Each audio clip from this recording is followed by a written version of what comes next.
Hello guys, welcome to my channel. આજે તો કેન્ટીનમાં મળી ગઈ મસ્ત મજાની પાવભાજી, એટલે મેં તો ખાઈ લીધી પેટ ભરીને પાવભાજી। પાવભાજી ખરેખર ખૂબ મસ્ત હતી, એટલે જમવાની પણ ખૂબ મજા આવી। અને પછી અમે મસ્તી કરતાં કરતાં ખાધી પાવભાજી અને પછી આવી ગયા રૂમ પર, કેમ કે મારે જવાનું હતું બહારે અને મારે બધી તૈયારી કરવાની હતી બહાર જવા માટેની। તો હું તૈયારી કરવા મળી હતી, બધી વસ્તુ ભરીને મારે થેલો પેક કરવાનો હતો। તો મારી ફ્રેન્ડ પણ મને હેલ્પ કરાવી રહી હતી, કારણ કે મારે હજી બધું બાકી હતું અને સાંજની 10 વાગ્યાની બસમાં મારે જવાનું હતું।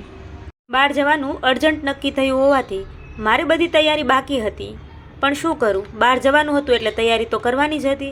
તો પછી મેં ચાલુ કરી દીધી તૈયારી અને બધા કપડાં પેકિંગ કરી દીધા। મારી ફ્રેન્ડે પણ મને બધું યાદ કરાવીને લેવાનું કહી દીધું અને મેં બનતી ટ્રાય કરી કે બધું આવી જાય, કંઈ ભૂલી ના જાઉં। બટ બધું યાદ કરીને ભરી તો લીધું, પણ એવું થયું કે મારે અને મારી સિસ્ટર બંનેને જવાનું હોવાથી બંનેનો સામાન ખૂબ વધારે હતો, એટલે એક કીટમાં તો આવે એમ હતો નહીં, એટલે અમે ભરી દીધી બીજી કીટ પણ, અને બંને કીટ છતાં પણ સામાન હજી વધ્યો હતો, એટલે લેવી પડી ત્રીજી કીટ પણ, અને મેં ભરી દીધો મારો સામાન। 3 કીટ થયો એનો મને પ્રોબ્લેમ નહોતો, પણ હું એક્સાઇટેડ હતી ખૂબ જ, કેમ કે મારે જવાનું હતું બહાર અને હું મળવાની હતી મારી બેસ્ટીને, એ પણ ઘણા સમય પછી। તો હું અંદરથી ખૂબ એક્સાઇટેડ હતી। ફ્રેન્ડને મળવાનું હોય તો એક્સાઇટેડ તો હોવાના જ। આમ ખૂબ એક્સાઇટેડ સાથે મેં મારો સામાન યાદ કરીને લીધો, પરંતુ હજુ પણ કંઈ ભૂલાઈ ના જાય એટલા માટે મારી બેસ્ટી મને છેક સુધી, જ્યાં સુધી મારો કમ્પ્લીટ સામાન રેડી ના થઈ ગયો ત્યાં સુધી મને બધી જ હેલ્પ કરી, અને ઇવન મેડિસિનથી લઈને દરેક વસ્તુ મને પૂછીને એને લેવાનું કહી દીધું। એટલે મેં પણ બધી મારી તૈયારી કરી નાખી અને સાથે સાથે બધી જ વસ્તુઓ લઈ લીધી, શું લેવું જોઈએ અને શું ના લેવું જોઈએ એ પણ એને પસંદગી કરી આપી।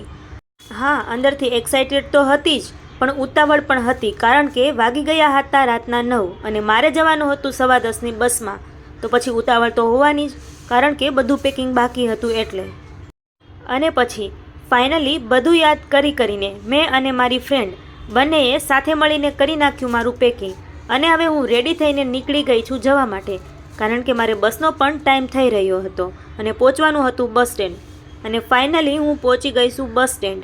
હું અને મારી સિસ્ટર એમ અમે બંને સાથે લોકો જવાના છીએ। તો અમે પહોંચી ગયા હતા બસ સ્ટેન્ડ। બસ સ્ટેન્ડ પહોંચ્યા, પણ જોયું તો એટલા લોકો પણ હતા ને, અમને થયું કોઈ ક્યાંય બહાર જવાનું જ નહીં હોય, પણ શું કરવાનું।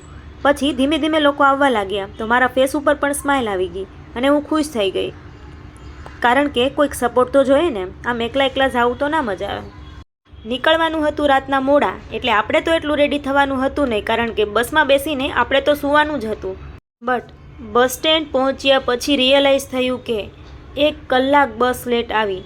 અમારી બસનો ટાઈમ 10:15નો હતો, પણ અમારી બસ 11:30 થયા હોવા છતાં પણ પહોંચી ન હતી, એટલે હું કરતી હતી બસની વેઇટ, અને ફાઇનલી અમારી બસ આવી ગઈ અને બસમાં બેસી ગયા। પછી પહેલું ટોલનાકું આવી ગયું, વચ્ચે રસ્તામાં મારું ગામ પણ આવવાનું હતું, એટલે હું પણ ખુશ હતી।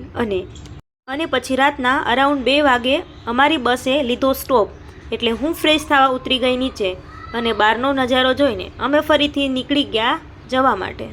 અને પછી ત્યાંથી બસમાં બેસીને સૂઈ ગઈ, તો છેક સવાર સુધી સૂતી રહી, અને પછી મારે જ્યાં પહોંચવાનું હતું ત્યાં અમે ફાઇનલી પહોંચી ગયા વડોદરા।